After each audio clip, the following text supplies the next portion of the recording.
Hello, friend. Welcome to this week's episode of the Remarkable People podcast with our friend Jessper Maquindang. Jessper has had a history of asthma.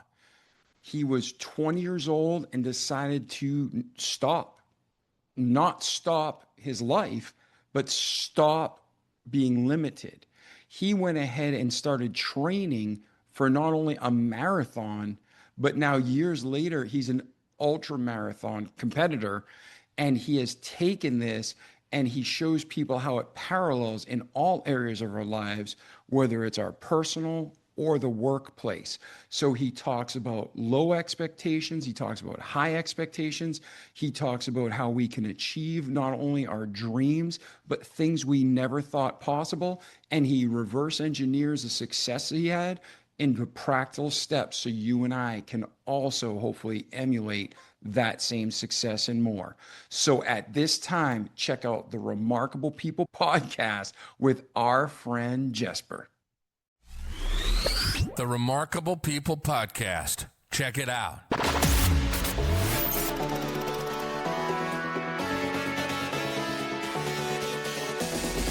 The Remarkable People podcast. Listen, do, repeat for life.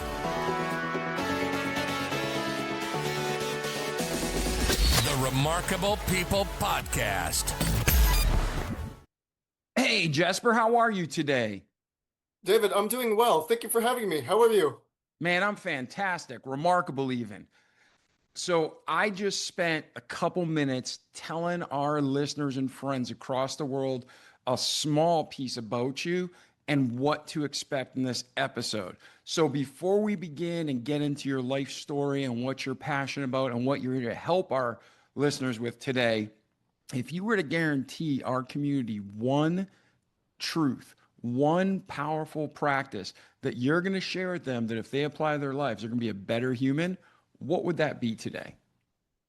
I would say it's a message of resilience. If you stay focused on what you're trying to achieve and there are many things that will slow us down, but if you keep going, if you keep pushing, you'll eventually reach what you've strive out to do. Yeah, I agree completely. The Bible does, Old Testament, New. It says the just man falleth 7 times, but riseth up again. So if we just keep being resilient, we keep being consistent, we will fulfill our calling. So ladies and gentlemen, we are going to learn all about Jessper. We're going to take a short commercial break and we'll be right back. Hello, friend. What can we tell you in 60 seconds? A lot. We can tell you that God loves you. We can tell you that we love you. We hope you enjoy this episode of the podcast. Please share it with your friends and family. Also, you got to have sheets. You got to have blankets. You got to have pillows. Why not have the best and save a ton of money for your family? Go to mypillow.com/remarkable. Use promo code remarkable and get 30 to 80% off everything you order, plus free shipping this week on your entire order, because they're one of our affiliates and we love them. Quality American products, American company, doing great things for all of us. And you and I sleep better at night and save money with high quality sheets, pillows, bath towels, and more. So check out mypillow.com/remarkable after this great episode. All right, ladies and gentlemen, we are back here. And my friend, tell us about your origins. Where are you from? Where did your life begin? You know, everything that happens to us, good, bad, ugly, pretty, and pretty ugly, it makes us the men we are today. So where did your life begin? Absolutely. Now, for me, growing up with asthma and becoming an ultramarathon runner, that's my story. When growing up, I believe I started experiencing symptoms of asthma around 2nd grade. And when other people realize you have these limitations, they start to hold lower expectations of you. And when they hold lower expectations, people start to, that potential you have on you, it's not the same. So growing with asthma, you hear the stories of that kid who stays indoors, they look out the window, see all the other kids having fun, they're playing they're playing soccer, they're running around, but you see that kid stuck inside, just looking out, wishing what could have been. Growing up, I didn't want that story to define me. And as I was growing up, I was defined by major goals, and I happened to see those accomplishments by marathon runners. And one day, I told myself, Jesper, I'm going to run a marathon. I'm going to run 26.2 miles. And at the time, I was just inspired, but people ask me why I set that goal, and it's directly relevant to my limitations growing up with asthma. I wanted to show that it was possible. And then growing up, I took it step by step. Of course, I wasn't going to run 26.2 miles overnight. What I did was uh, the first day, put my training shoes on. The second day, put my training shoes on and then taking a few steps. Third day, put my training shoes on, take a few more steps. And then the fourth day, put my shoes on, take a few more steps, and so on and so on. And it was to a point while I was training, signed up for my first 5K. And of course, I was nervous because it was my first official race. But I'm glad I did it and reached that finish line. Afterward, kept training and signed up for my first 10K. And then, of course, the challenge was growing, but I'm glad I signed up and reached the finish line. And then did more training and reached my first half marathon. And then did that. And of course, the challenge kept growing. But then when it came time to sign up for my first full marathon, I was very nervous because this was the first time I was running 26.2 miles. Major goal for myself, major goal for many people. But I kept on training.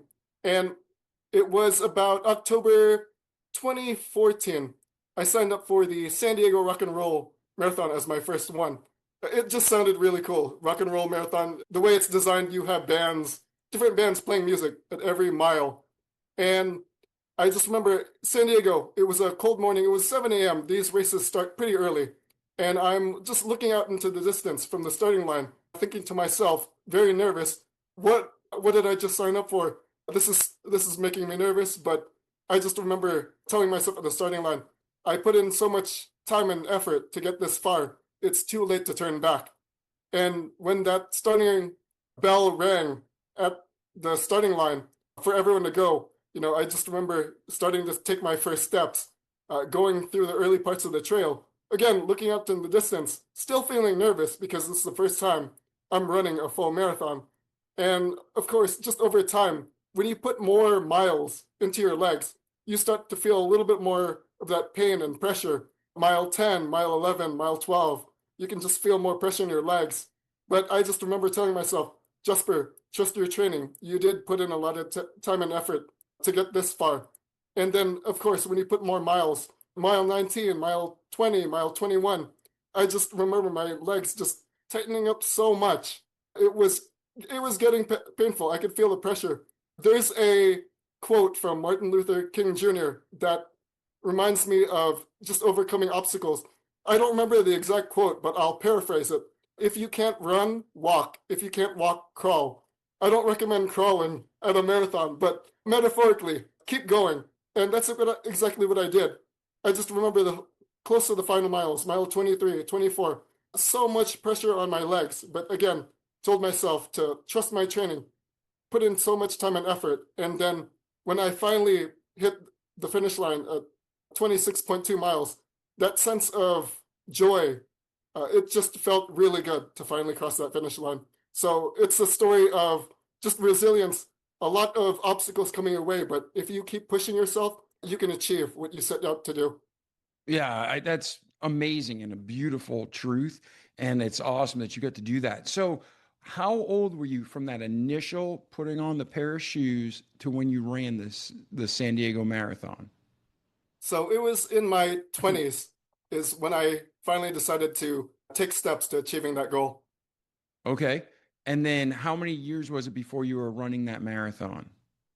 Oh, I would say, took me about a year to train. So again, getting those steps into the 5K, 10K, half, and Yeah. then the full. So give myself a year of training. And how did you, first off, where were you from? Where were you living? Were you in California at the time or did you Yes. travel? So for me, I was in California. So born and raised in California. Okay, so you just drove down to San Diego, which is beautiful. And then when you were training, how did having asthma at that point, and doctors your whole life tell you you'd never be able to do that, how did you overcome the asthma and make your body adjust and learn a better way? That's right. It's that consistent training because the first few days, yes, I could feel the pressure in my chest. And in addition to that, just the pressure in my legs, that I was really getting into a new activity. But over time, when you take the steps and do it consistently, and not to put way too much pressure on yourself, but to find something that fits you, but doing it over time, I started to get used to that. Of course, in the big races, I could still feel the pressure on my lungs, but again, it's not about putting all that pressure on yourself. It's about reaching a level that feels comfortable enough for you, but to keep it consistent and keep going. Yeah, and then were there any breathing exercises or any medical like hacks, I guess, that help you adjust to the 26 miles? It's hard for anybody to do, let alone somebody who's had asthma for 20 years. So is there anything like breath exercises or holding, or just get your ass out there and run? That's right. That's an excellent question. I remember with another marathon that I was running, I was following a pacer, and those are the people who keep you on track for a certain period of time that you're trying to achieve. And I remember in the middle of the race, the pacer looked at me and he said, "Hey, you're breathing weird." And I realized I was breathing too fast. And over a couple more steps, he was telling me, "Slow down, slow your breath, take a deep breath. Don't put too much pressure in breathing, just slow down." And just upon hearing that, I just adapted my breathing style to really slow it down and not to put too much pressure on myself. But that is something that I had to think about as I was out in the trail. Nice, very good. So talk about your life from the San Diego Marathon to today. Where have you been and where are you headed next? Absolutely. So for me, since then I have accomplished about 16 marathons. I mean, after the first couple of marathons, I just remember telling myself, "Wow, this is this is a lot. This is painful." I mean, even during the race, I just remember the pain and the pressure. But when you go online and you see another cool marathon coming up, I just realize, oh, I just have to try that again. But then again, I do want to challenge myself. And then over time, I signed up for various marathons, especially ones that are out of state. I've ran in Alaska, I've ran in Hawaii, so it's just given me an opportunity to travel and seeing the world in a different way. And upon running these marathons, it's not just about the running itself, but it's about the values that it has taught me, especially when it comes to that message of resilience, overcoming obstacles, reminding myself that when I push through these challenges, push through that wall and overcome them, it reminds me that yes, things are possible when you put in the time and effort and you put in the consistency, that consistent effort. And when you continue to really push yourself and moving forward, you can achieve what what you set yourself up to, the goals you're attempting to accomplish. Yeah, and talk about that. When you were a kid, did you run around and play with the other kids and just have to stop sometimes? Or were you limited to, I can't even try that? Like, what was your upbringing like? Absolutely. So playing with kids, I mean, many times I wouldn't put too much pressure because I knew I had asthma. I didn't want to put that stress on my lungs, but I would still play around. At the same time, just my family, I remember my parents telling me, now that I have asthma, stay indoors, stay away from pollen, stay away from dust, stay away from dog fur. Essentially, it's a dangerous world out there. So I just remember growing up with these conditions, and I didn't really feel comfortable just with those types of things defining me.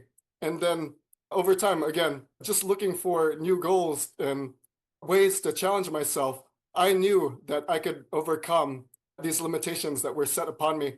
and limitations that I've set upon within myself.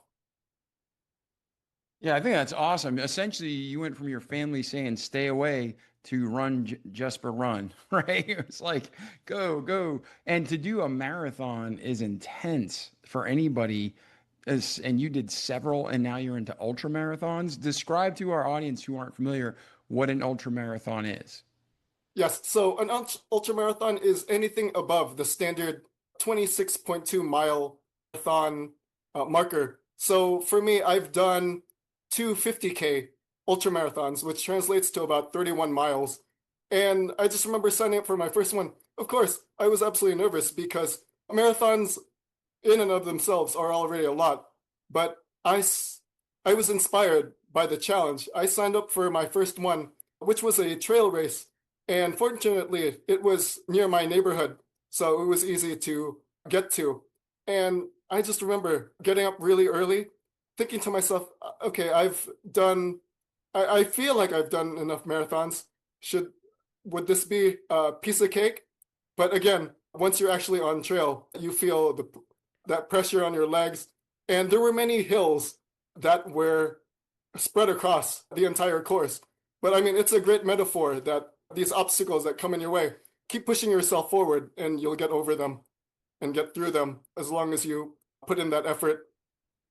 Beautiful. Now, where are you today, Jesper, and where are you headed next?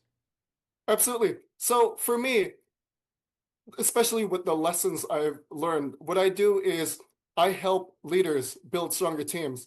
And I take what I've learned from running those marathons and ultra marathons and applying it within what they can do to really build a stronger team, a more effective company culture. And a lot of that has to do with being adaptable, especially in today's fast-paced world. Because when we look at the rate of change, it's always been moving fast, but we can see that it continues to move at a faster and faster pace. So when I'm working with leaders, really encouraging them to look at their options, work with their team and see what they can do to really adapt to move in this fast-paced world. Another is that sense of resilience. There will be many challenges, but when they work closely with their team and seeing what is working and what's not working and taking what works and multiplying it, that can really move them forward. And another is that sense of change, because when we look at the decisions that leaders make, sometimes, again, similar to adaptability, they have to make decisions that are different from the original path they took, just because the world is moving at a fast pace. Again, just taking different values from what I've learned in running marathons, I apply that in helping leaders grow and succeed in building more effective teams. Now, and like you said, not everybody might be interested in running a marathon. However, those same principles, those same just core life values, they overlap in everything and they're the same. A shed, a house, and a mansion. They're different scale, but it's the same building construction. You got to let the foundation first, there's an order to it.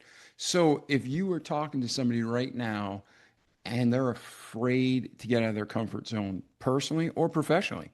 Doesn't matter if it is running their first 5K. Doesn't matter if it's starting that new business. What advice, like steps, and it's different for everybody, but what are some foundational steps or paradigm outlook changes that you'd advise them to ask questions to ask themselves or things to try to get moving forward with something different to challenge their life? Absolutely. So I would share three things. The first thing is what got you here won't get you there, because it's a certain mindset that got us here. And using that same mindset will keep us in that same path. The second thing I would share, and I typically share this when I talk about company culture, and the six most dangerous words in any organization or business is we've always done it that way. We've always done it that way. The six most dangerous words in any organization.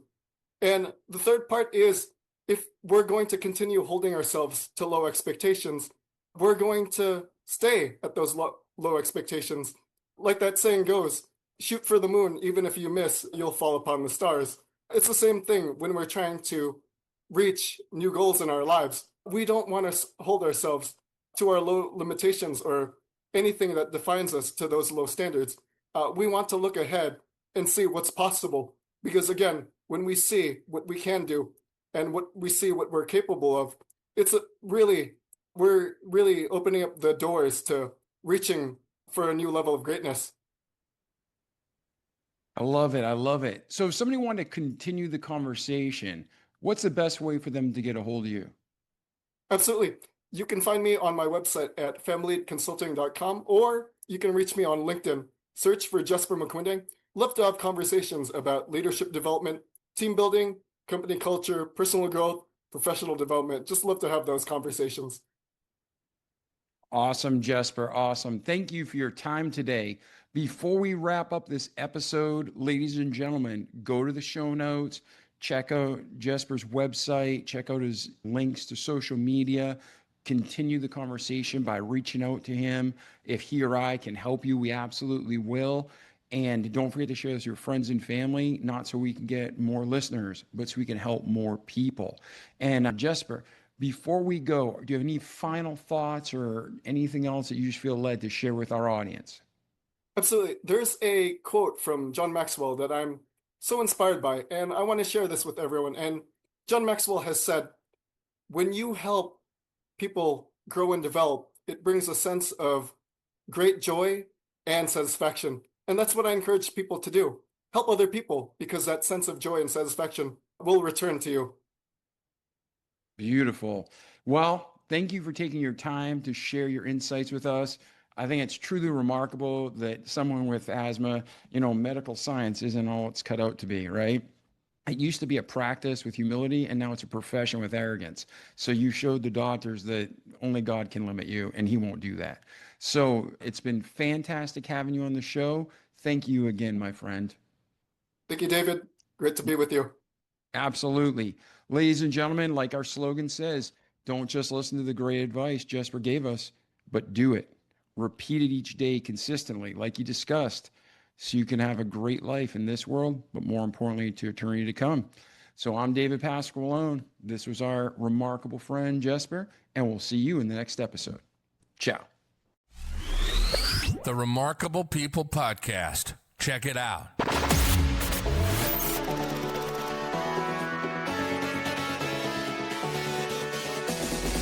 The Remarkable People Podcast. Listen, do, repeat. For life.